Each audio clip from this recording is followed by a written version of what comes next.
沒警告，不透露，沒證據怎投訴？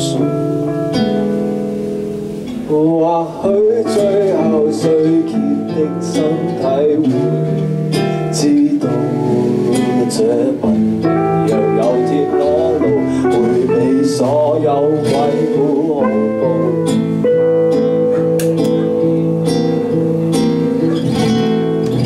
就像變雜的輻射在他身體裏落步，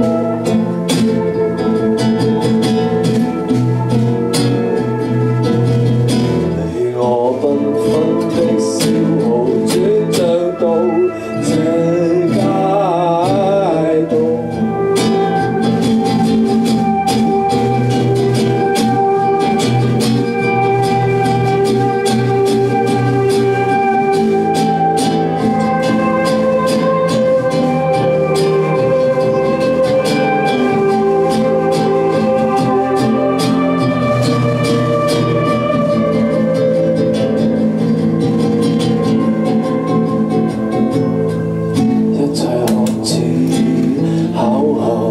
一切看似安好，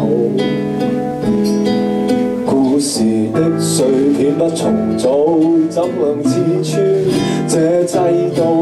或許最後碎裂的身體會知道，這文明有鐵裸路，迴避所有鬼故恐怖。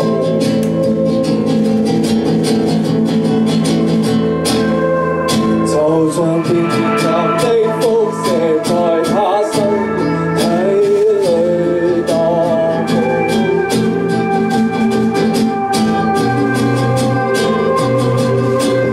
我繽紛的消耗轉帳到這街道。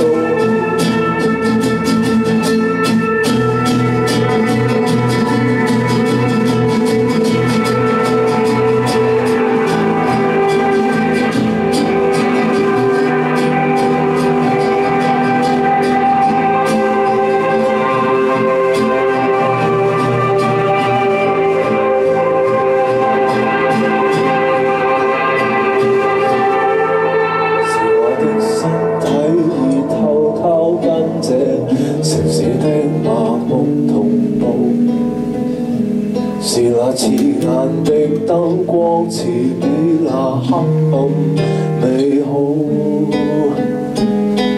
但只要睡醒一次，這身體便會知道，這文明若有鐵裸路，或會改寫那不必要的恐怖。